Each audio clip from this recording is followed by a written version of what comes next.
All right, so welcome the Cut team, Matthew and Ethan, to this AMA today. Welcome Arbinauts, welcome community. We're going to be talking about what they do, the whole purpose of carbon distributed technologies and a carbon footprint within Web3, real world AI, and using blockchain technology in that world. Thanks so much for having us. Yeah, my pleasure. Yeah. So why don't you just start by introducing yourselves, what you do in the space, maybe how you got into Web3 specifically for this, and then we'll jump into what Cut does specifically. Sure. So I can start. My name's Ethan Gilmore, and I'm a co-founder of Carbon Utility Token, along with Matthew Pickup. And look, I started working in hedge funds and in media and also alternative finance. And I heard about cryptocurrency in 2015, and I was lucky enough to cross paths with Matthew and our other partner Paul Thompson. And basically the whole idea, and it wasn't my idea, I believe. I'll let Matt go into it, but Matt's like, hey, why don't we make a cryptocurrency that's backed by certified carbon offsets? And I thought that was a great idea. We started working on that. Before that, I'd come across other crypto projects. I had also, bought various cryptocurrencies, and I was really interested in just the distributed nature of it, and the opportunity to use distributed ledger technology also for carbon offsets really seems to solve a lot of the problems.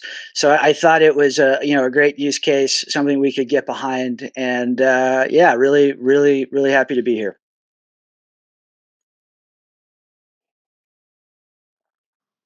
All right, Awesome. thanks. Yeah. Matthew Pickup, I'll take a quick run. My background pokes around a bunch of different renewables type things. Here in Atlantic, Canada, where I sit, we have some of the world's, well, not some of the world's strongest tides. So one of my, maybe 5-6 years ago, was involved in a massive scale kind of tidal project our grid is something like 60 to 70% coal, which is pretty pathetic. So a lot of the kind of green innovations and different things we're trying to work on had a pretty massive barrier around, our power infrastructure. So worked a bit in development of solar technologies as well, and in the back end of all of that, a lot of data infrastructure play, from the earlier days of cloud, and the hardware side of how much power and efficiency does it make to do the things that we want to do, and where that interconnects with grid. So kind of the precursor to where before Cut and the Web3 kind of space became anything close to what it was. A lot of these renewable energy projects are producing carbon credits and attributes and offsets and RECs and all these different worlds of people basically being able to monetize the good work that they were doing. So we were doing stuff like we had a pilot with a chain of coffee shops where every time somebody sold a cup of coffee, you'd get like a nickel worth of offsets from some local methane destruction plant or something. So kind of building like cyclical connections between the actual real world things we're doing, and something that's actually beneficial to the environment. And the back end of all that, at the time, we were using private ledgers. So our own private network. We had a DLT running on solar panels, and a hydro plant, and we were just running all these carbon transactions of how much footprint was going into that coffee and its shipping, how much of our offsets that we put on the ledger, and kind of where that all builds up towards, where we're hoping to take Cut for the next very far into the future, is kind of bridging that real world, but being able to open it up for people out there to be able to, whether they're going Etherscan and interacting with the ABIs that we'll have posted up, or as we expand out the type of applications we use for people with calculators and things like that, is to kind of take things that we have, we started in very, very simple ways, very minuscule footprints, running hardware and server machines that run off 25 watts or less that are running these ledgers, compared to, at the time, Bitcoin and Ethereum were kind of the biggest shows in town. Now there are a lot of other, we were talking to Arbitrum, so a lot of other layer 2 scaling, the merge and F is starting to drive those things down. But that just adds more potential for innovation. How can we take things on chain, things in Web3, and program our smart contracts to be either auto offsetting or future offsetting, and then to go after the real world as well. There's a lot of things happening. Sorry, go ahead. It was just to back up a bit. So when you Sure. say offset, like carbon offsets, like can you explain that for the community basically in simple terms? Yeah, absolutely. Just down the highway from us here in Nova Scotia, as an example, there's a facility, and their business is selling power to the grid. And the way they do that is they suck a whole bunch of methane that's coming off of a landfill, and they, in the process of destroying it and turning it into other elements, they sell the power. But also in that process, they're meeting certain certifications and verifications from separate boards to say, in doing this, you've created a green asset. I'll call it a carbon offset right now. And based on how much more harmful this gas is than carbon, you get 3 times the credits.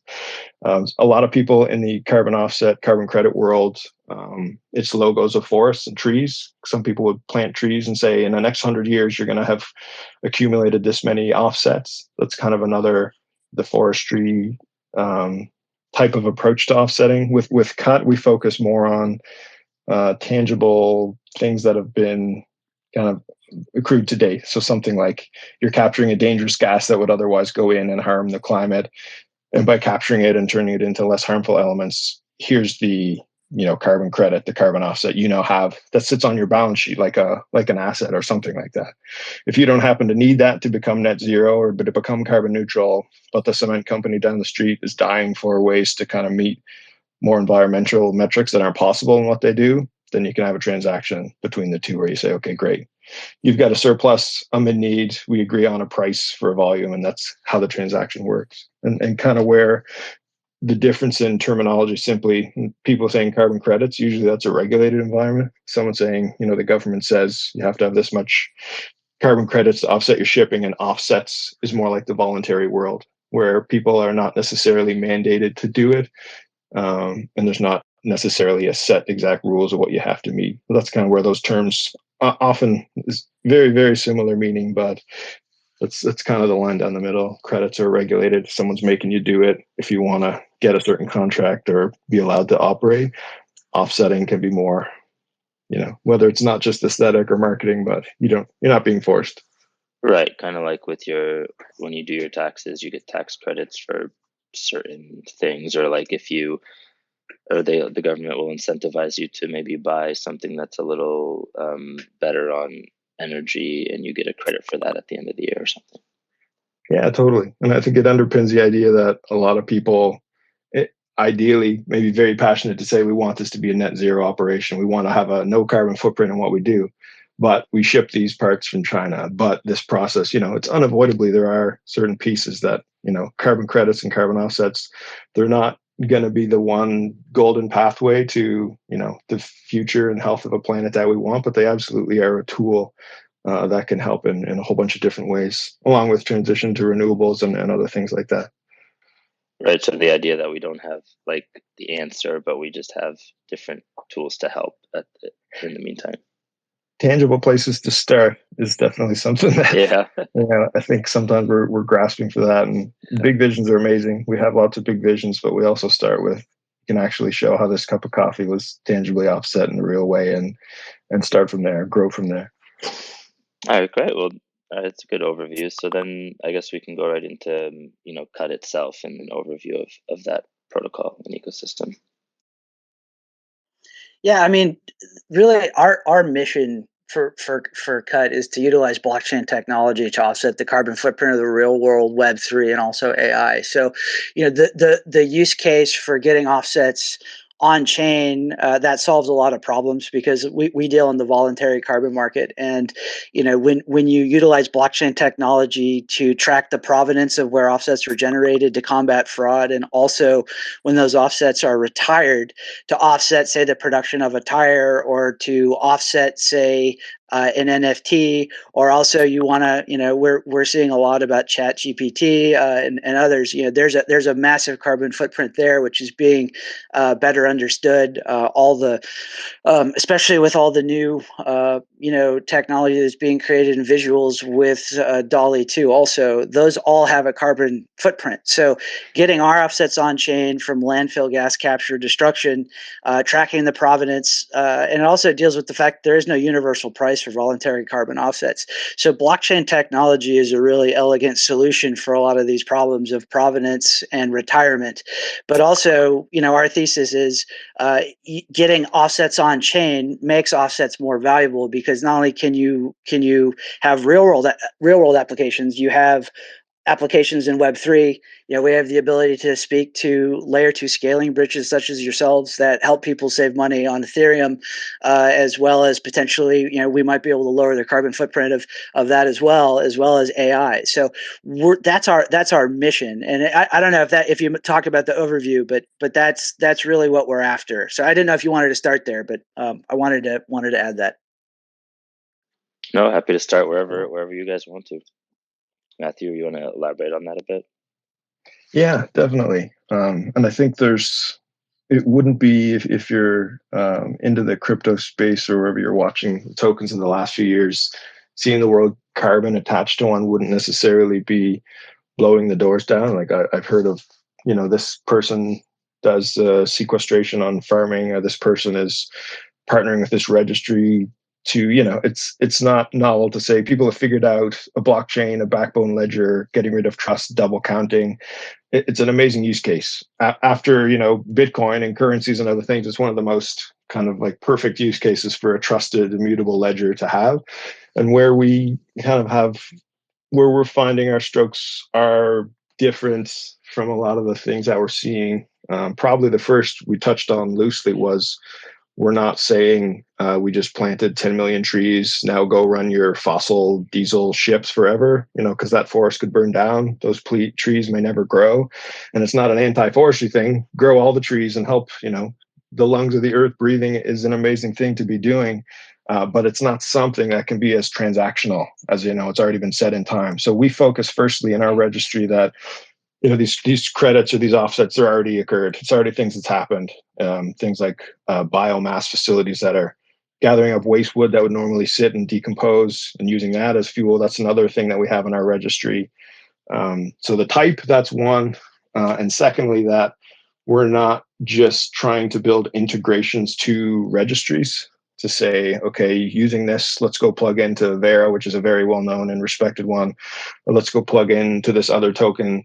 We actually have our own unique registry. So when we launched this project and did some fundraising, and it wasn't just to build a bunch of tools and hire a massive team like we would have loved, we went out and bought a lot of carbon offsets so that our registry was actually seeded from assets that our company actually owned. Because there's been so much, I don't even need to, it's so cliche to talk about FTX and other things in the space, but we went to a regulated jurisdiction, set up a company that's real, had actual assets put on a balance sheet in a registry that was ours. And those things don't always sound as exciting probably than some of the really next gen technology things, but at least it gave us a really secure base to build on. So I talked a bit about type, and that is another highlight, is that we have a registry of offsets that there's no risk of double count, because the bill of sale comes back to a European company that is owned and operated by ourselves. So it is our registry truly, and it'd be awesome in the future to find different ways of integrating with other sources and projects and providers, but really to help eliminate the doubts that come with people, because there's already enough difficult to understand these things. Carbon credit, it exists between certifications and documents and paper, and like what is it and who owns it and whatever else. To really help give people some kind of confidence that there's something here, and I don't have to worry that it's actually being sold in triplicate in 3 other spots. It's a place to start and come and build on something you can trust, and you can see it's already happened and it's only in one spot with us. All right, cool. And then you guys say you're a compliant ESG asset. So you want to explain what an ESG asset means? Yeah, sure. So the compliance that Matthew just referenced, I mean, we set up in Liechtenstein under the Blockchain Act there. We really like Liechtenstein as a jurisdiction from my time in hedge funds, and it's a well-recognized institutional institutional grade jurisdiction, and our lawyers actually helped pass the Blockchain Act. We worked very closely with the Financial Markets Authority. We've also gone through the process of obtaining Swiss banking, which in the crypto space is very, very difficult to do. We've done all of those things. So when we talk about ESG stands for environment, social, and governance. And what's interesting about ESG is that asset class. I think it was Bloomberg said that the asset class for ESG is currently 30 trillion in size, and it's forecasted to be 50 trillion by 2025. So when you look at what we are at Cut, we are actually part of an asset class that is multiples larger than the entire crypto space. And we've also completely removed a lot of the regulatory issues because we are compliant. But because we are compliant, a lot of people, we've, as Matt said, we've gone through and done a lot of the hard things where we've gotten a balance sheet. And we also, for compliant purposes, after getting established there, we really weren't allowed to do any marketing for the first year. And we've been in beta just building working tech. And we're coming out of that this year. So we have a bunch of announcements that we're going to be announcing. But when you talk about ESG and compliance, I mean, we're offshore. We have no U.S. presence, even though we are a utility token. We are in Europe, and we're part of an asset class that is growing, and it is going to be 50 trillion by 2025. So, here we sit in January 2023. We're really happy with the where Bitcoin is right now. Obviously, last year it was great to not, it was great to put that year behind us. And but I mean, that's really when we say we're compliant, we're part of the ESG, we're an ESG asset class. That's what we're talking about. Okay, cool. That makes a lot more sense. All right. So, you're compliant. You've registered in Liechtenstein. So then, when you want to do integrations and partnerships, what does that landscape look like for like this genre of protocol? I mean, Matt, do you have any thoughts there? Sure, definitely. And it's funny because I know when you want to come and talk the most exciting of tech and the coolest projects, in the world and the space that are happening here in Web3, using the words like compliant and regulated 17 times, we had a lot of people rolling their eyes really far back. Those same people kind of called us back after things in their space started to fall underneath their feet. They're like, so can you be leveraged 8 bajillion times? Like, well, can we make this interesting Wall Street type financial product that you can do this for? Like, not really. And it wasn't interesting at the time. But when we talk about integrations and future building, we offer exactly those kind of, I'll say boring to be hard on us kind of things, where if you want to plug into this scaling solution, you have like the future proof audit of anybody coming back and saying, oh, great, you just spent truckloads of money on this carbon token, but now those kind of mangrove forestry, something offsets aren't in vogue anymore. So all those things are kind of defunct. We're kind of taking slow steps to do, simple integrations that we can tell people are going to be defensible over time. Everyone has as a service. Ours is retirement as a service, because you can buy and accrue and trade these different things, but the retirement of a service is, we're not just an ERC20. We have a network of smart contracts that track this registry, and you can signal at a certain point in time, I had 1,000 of these. At this point in interacting with the smart contracts, I took these, 30% of those and retired them immutably forever, never to be seen again. And it's not just burned where you just send it to 0x0 forever. There is some more kind of smart contract tracking on top of that. So you always kind of have a deeper history and understanding. And that's really important for a lot of integrations, because other than that in the moment feeling of I pushed the button and went boom and it went away, some people looking to get into this space, it's not just the retail person who wants to offset their flight to London. It's a corporation who's saying, great, we want to do this stuff, but my CFO actually wants to see a certificate or something. And we can show them a transaction online that's backed by a whole bunch of, metadata, registry data, that at the end of the day comes back to a desk in Europe with actual paperwork, with things that we own. And those integrations kind of allow us to go a lot of different directions. Because of what we love and what we do, we're pretty focused on the Web3 crypto space, things we can do on chain. So many great ideas just by a successful future scale themselves into being, bad for the environment. And even if they're good for the world in a million ways, the bad for the environment part just gets them followed by a lot of well-meaning trolls who saying, "Great, you're doing this awesome thing. I'm glad that your chatbot can now solve all these problems. Now that 50 million people are using it, you're burning up specific holes in the ozone because of all the stuff you're doing." So while we transition to that, while you're doing something really cool and emerging, let's put you in some kind of a safe sandbox where we can be doing these things offset. And again, it kind of trickles back to our pre-cut life of servers and efficiency and always trying to find the bare basement, simplest way to do these things. Cut helps if you want to do something that you haven't figured out, a real strong green infrastructure way of doing it without just stringing up a bunch of AWS or whatever else that you're not necessarily sure. Go and innovate, start building that awesome thing. We can make it net zero from day one. And hopefully as it grows and matures, even more solutions come on, that it's not just always doing something bad and offsetting, but finding more mature, efficient green solutions that as you scale up. Right. So as I'm understanding it, I have a project. It solves a bunch of problems for people online. Then a lot of people start using it. It starts to have a larger carbon footprint. Offsetting is the process of basically making it so that whole process comes to net zero by the end of it. Yeah, absolutely. Okay, and how would they, integrate Cut or integrate your guys's system into my bot that has 50 million users? How would that? Can you kind of paint that picture? Definitely, and it's always. This is what the good and the bad of living in the voluntary market is, or in a regulatory environment. Someone says, "Here's your sickness, take X amount of medicine."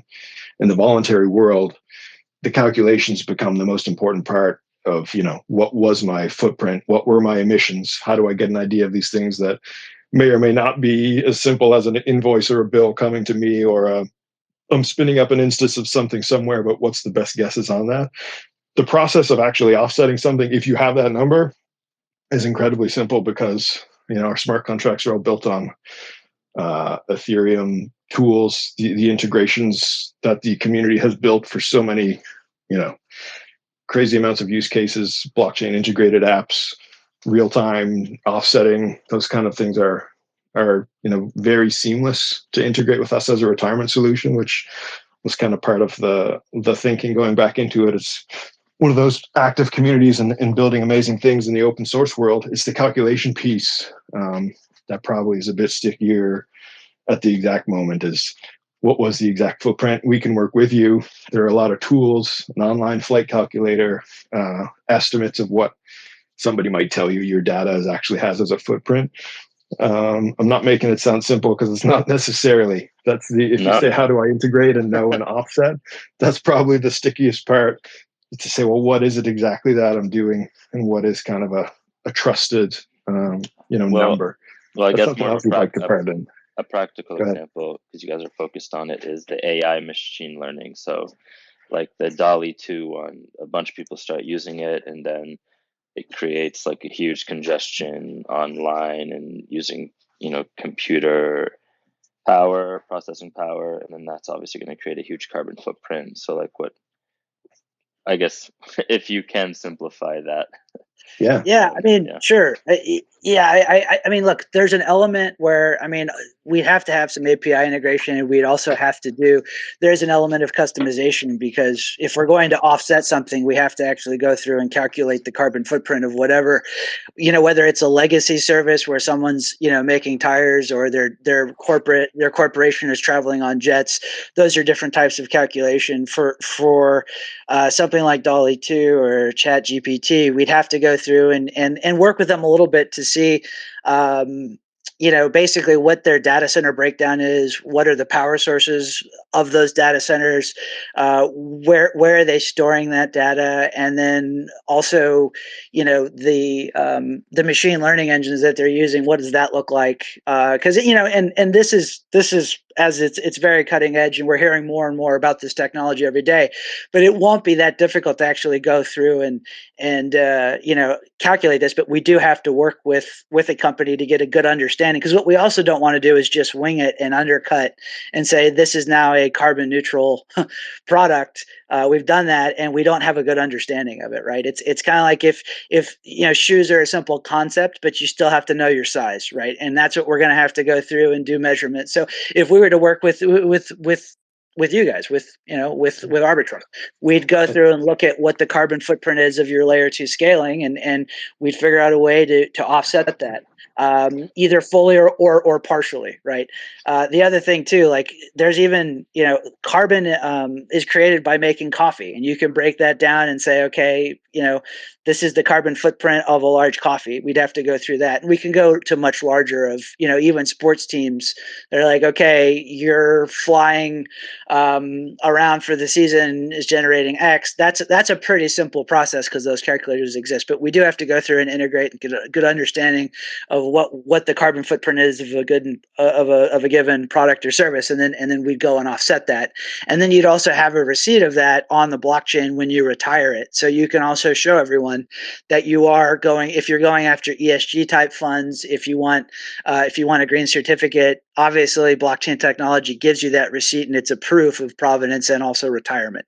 So I don't know if that answers your question, but that's how we would go about something like that.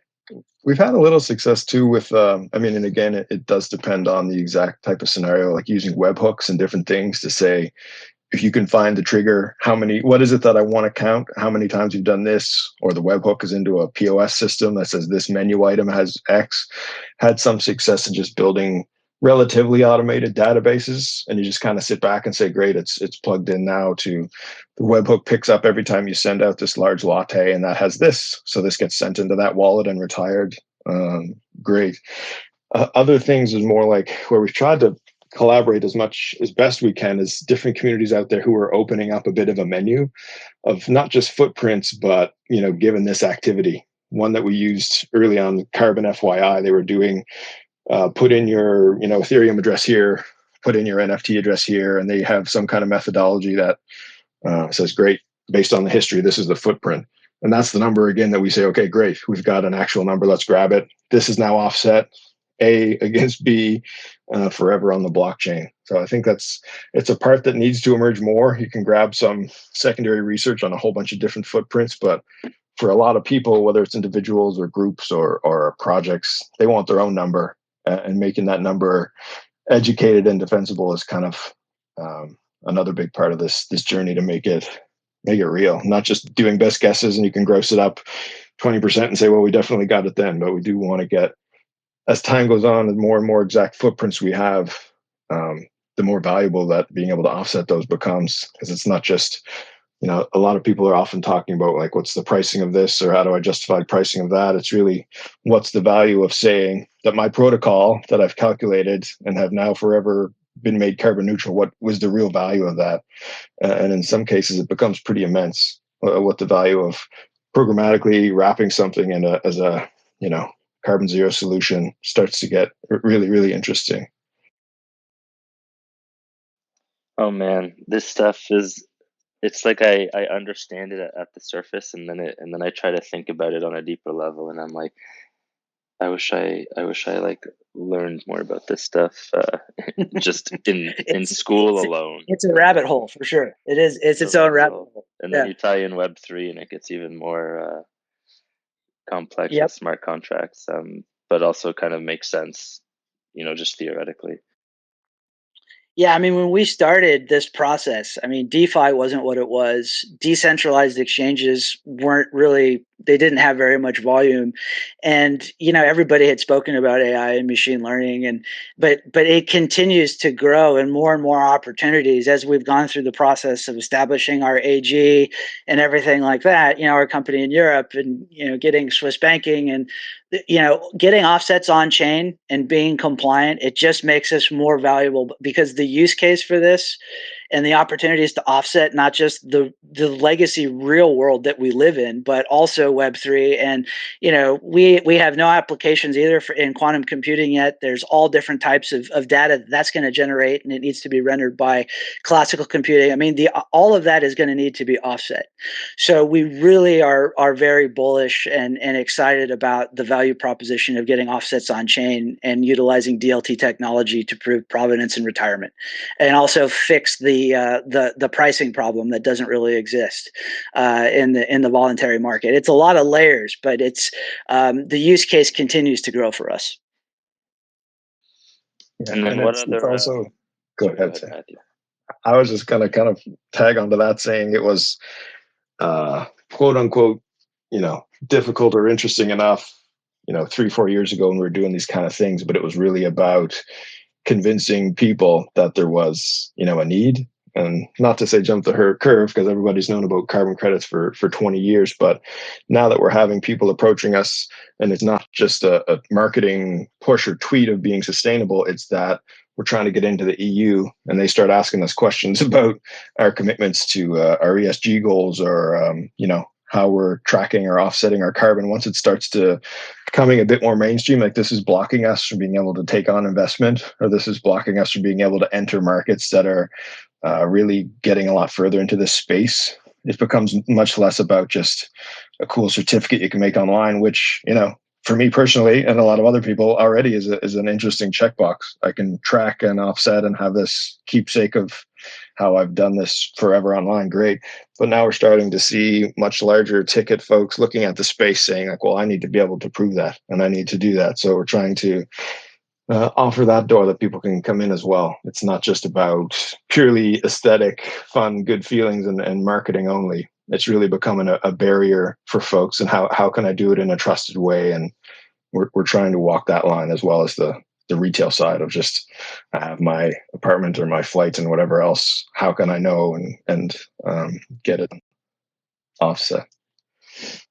So with the offsets on chain, are those like represented as tokens or fungible tokens, or as non-fungible tokens when it comes to the contract type? Once they enter into our registry, they're all fungible. To a certain point, I kind of alluded to that. There's some additional tracking that'll always be known. This that you retired came from this exact site in this geography. But to enter into that kind of fungible registry of things, it does have to meet a bunch of kind of base requirements. So with a lot of the pioneers in the space in the area that we were able to work with in the early days of the project, to have trusted bodies and certifications under, like, ISO has an environmental suite of certifications, for an example. So if something has this ISO level accreditation on it, that would be one of the high ranking factors to be like, okay, great. And it's additional and already achieved kind of offsets again, then we just add them to the pool. We haven't entertained an NFT kind of option where these kind of ones are better or not. They're already kind of, if from this kind of chemical or this type of project, they're all taken to a baseline of carbon anyway. So they're already kind of equal in volume. We don't spend as much time as a lot of folks as well looking at vintage. You're like, well, this was last year's, or this one was 5 years ago. It's really just, the impacts and effects on the atmosphere for people who are meeting a certain high watermark of jobs. We want to help that organization grow. So if we can help connect people who are looking for exactly what it is that those people are offering, we're kind of offering the gears in between.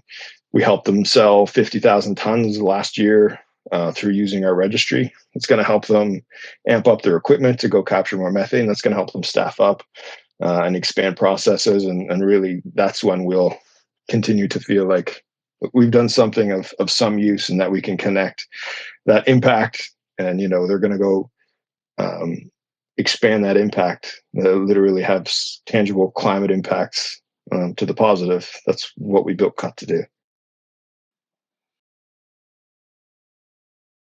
And with the different verticals you were talking about, like AI, Web3, those are more generic. Are there more specific parts of Web3 where you see yourself getting involved, like on the transactional side, like exchanges, trading, DeFi apps?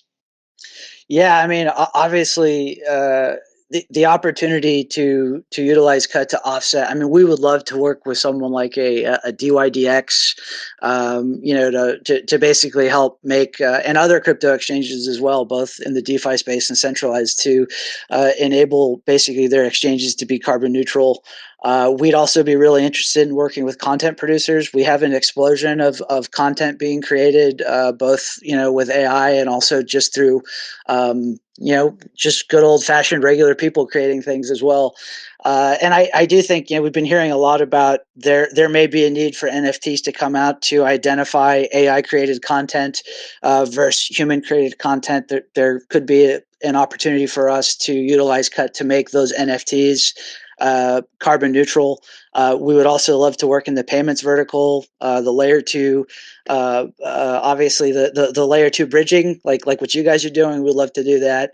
And there are other things that are coming up all the time that we're open.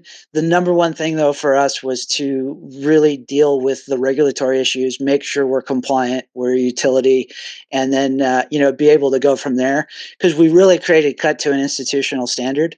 And that's something that it's taken us a while, and we've been really quiet. But we had to start there with our foundation, and then we can grow. We can grow, and we have some major companies right now that we're talking to and working with that wouldn't have decided to go with us if we weren't compliant and had a balance sheet and a legal opinion and all of these things. But you never want to say you're going to be everything for everyone, but basically, the real world Web3 and AI all are going to need to be, carbon neutral. There's elements too that we're seeing of satellites. They have a carbon footprint. There's a lot of different applications. So we're really excited about the future. Yeah, was that a wrap up applause, or you just really like the answer that much? No, just to emphasize the answer. I can add a tiny tale, because you talked about exchanges, and Please. The merge, because we're built on Ethereum, actually helped expand the focus even a bit more, because when we first had this on mainnet and you want to say, great, I want to retire this, the gas transactions alone, it said, okay, great, well, let's track it for a month and then we'll batch retire. But a lot of mainnet fees dropping made certain things a lot more possible. The layer two scaling, so just we're able to focus a bit on smaller things. Like we've had a large exchange approaching and saying, could we just attach a little bit to every thing we do and say that every trade here is carbon neutral? Like, would that be helpful to your users? Absolutely. But it was difficult to do micro on-chain retirements constantly with so much gas. So F2.0 has helped get rid of a bunch of that. Layer 2 scaling solutions help, because it is you want that immediate return to say, I pressed it and it returned, and it did. It wasn't always possible with an $18 gas fee. You know what I mean? So I think that those micro type transactions are even more so what we're targeting to get into as well. And then when you say layer 2, like, how do you guys see yourselves integrating into Arbitrum and using that layer 2 technology? Yeah, well, we kind of similar to where I was just chatting on, is that we try to offer and saying, you're doing these things with a footprint, let's give you a sandbox to be clean. We want our own sandbox and places that we can go and have more kind of robust tracking retirement activities, and be having all these things not always happening on mainnet, even though the gas has gone down, even though it's been, for us, if we can say, great, we just bridged over 10 million tokens, and now we can push all of this performance data and emissions data onto this layer 2 and have a bunch of retirements taking place there is one way that we see it happening.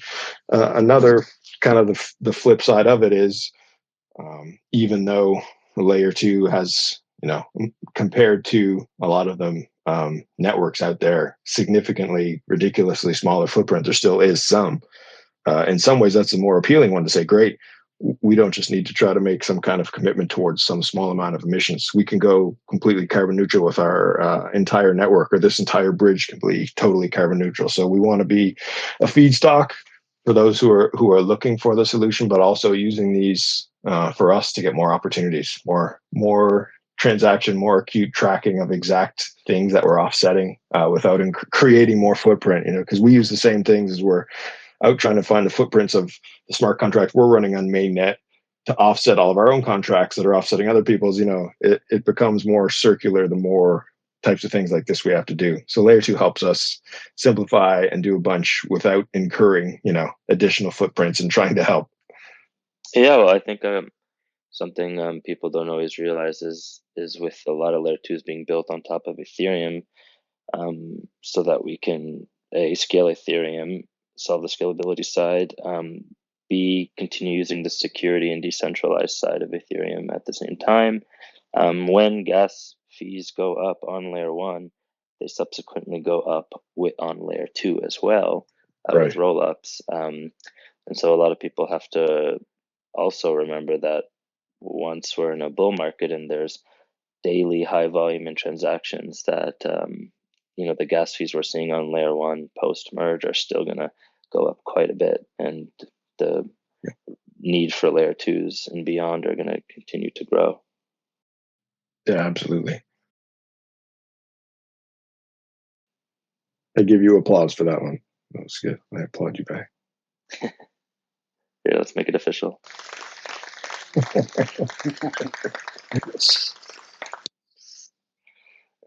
Hey, welcome back to the stage, Ethan. I saw you. It's dropped off. Yeah, no worries. Got flooded down the street. Welcome to Twitter Spaces. All right.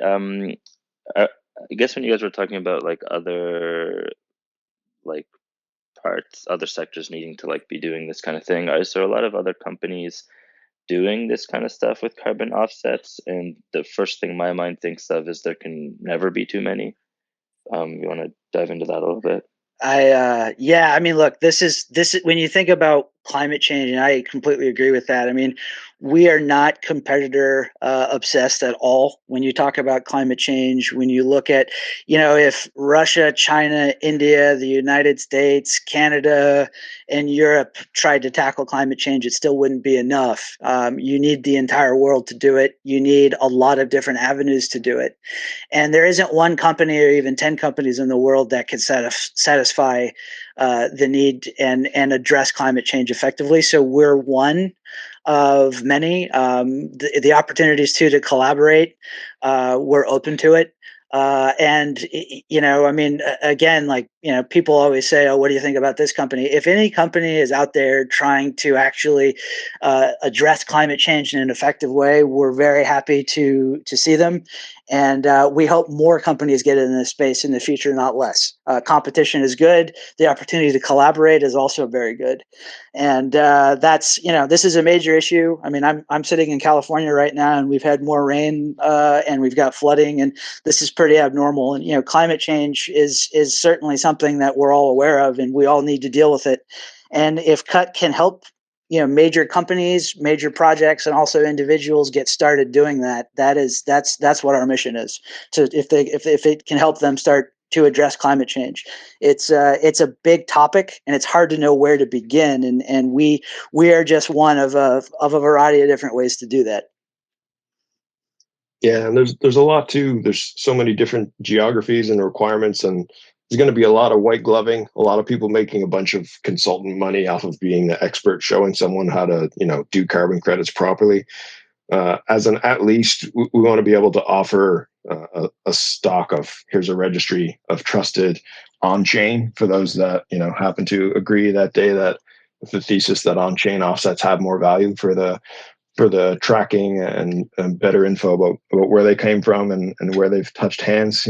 That's one part that even in partnership with dozens of other people who might be reaching out and servicing an end user in certain use cases, great. We have that stock. And at the higher level, to open it up, the best part about the tokenized aspect is if you want, it's here for you to do it yourself.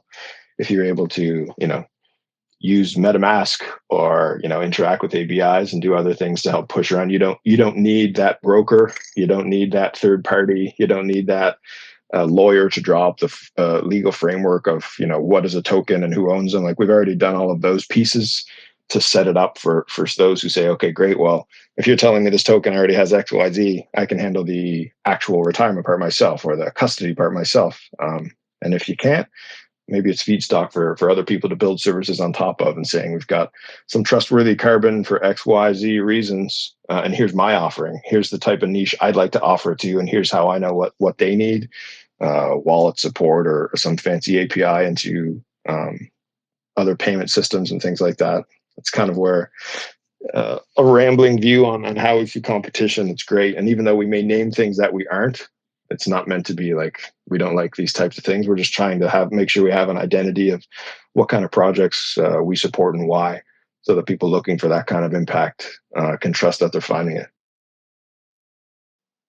Right, that makes sense. That's what I figured too. One thing in this sector that I figured correctly. Are you guys open to some community questions? Sure. Okay. So anyone out there looking to ask the cut team some questions or learn a bit more about carbon offsets? I saw some hands raised earlier, but they have since been unraised. You asked all their questions. Yeah, it's possible. It's possible. That does happen quite a bit. We usually save it to the end to get into the community questions, and that happens. Well, you guys are able to continue to talk about what you're doing, I guess, in the short to mid term. You're talking about making some noise. What are some of the noise you're trying to make in 2023 here? Well, I mean, I guess we've got a lot of things coming down the pipeline. We've just been really focused on building, and we've been quiet on purpose. And again, without going into specifics, we will have some more announcements. And I'm not trying to be cryptic, but we we're looking to we have some announcements that are forthcoming, and some interesting partnerships and use cases. And beyond that, though, I think we're still working on a couple of things, and we'll be making some announcements, but I can't really go into too much detail, at least at this stage, because again, it's still pretty early in the year. But we're really excited to have this opportunity to speak to you guys and to your community, and we're really excited for 2023, and we're very happy to put 2022 behind us, as I think everyone is in the crypto space. Yeah.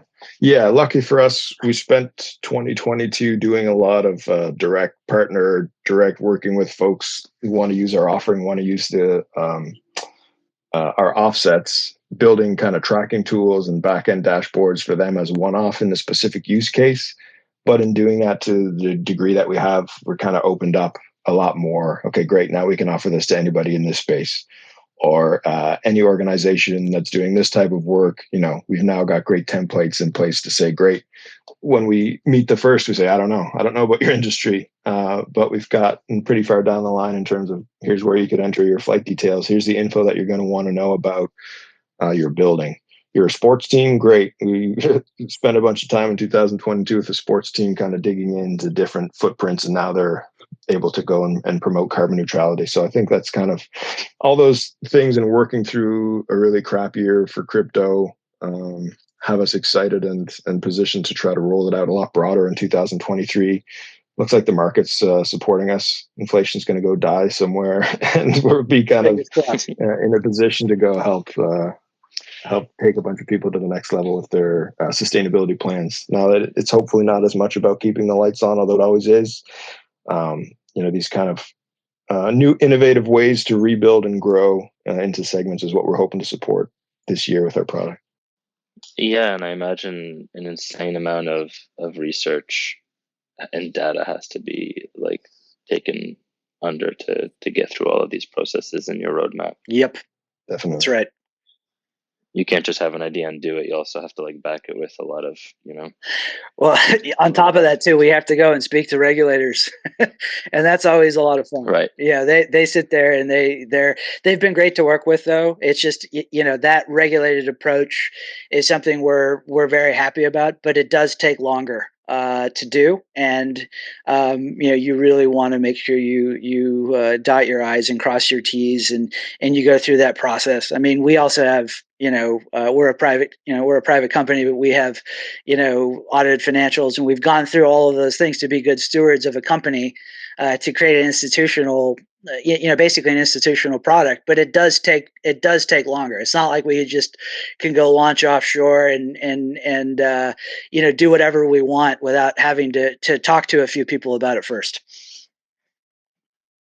Jealous as we may be, somebody rolls out their new DeFi payout 20,000% of something, and then everyone calls us up like, "Why aren't you doing that?" It's like, well, we're not allowed. Exactly. We're not allowed to play that game.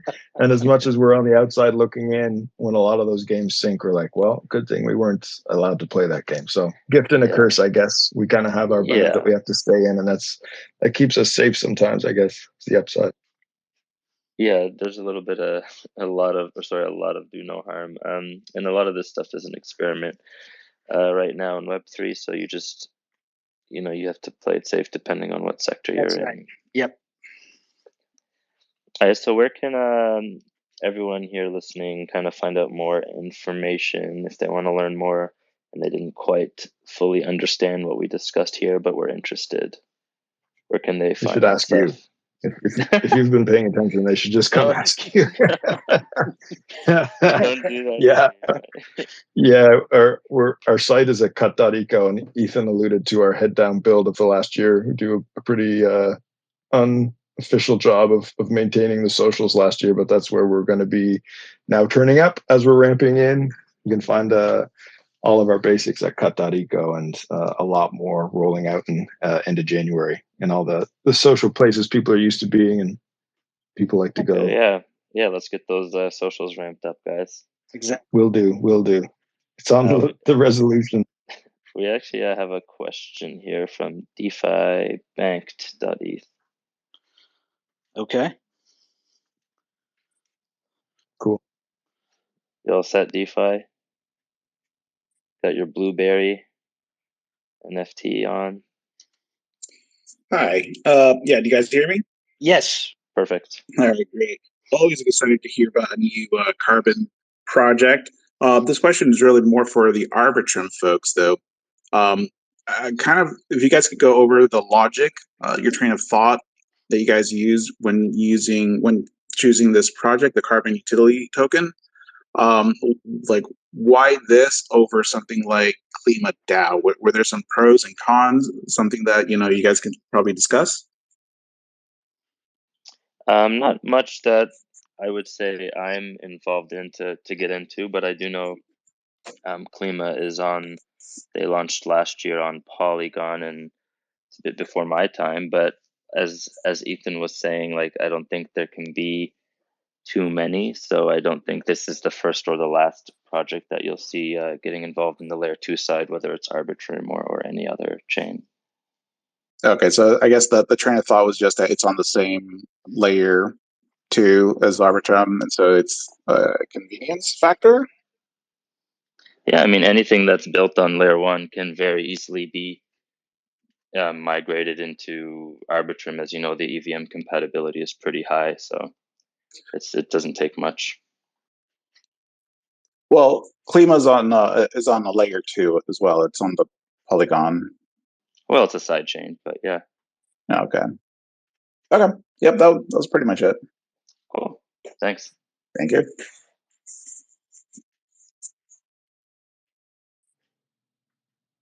All right. Cool. That's a good question. All right, guys. Is there anything else you want to add, or?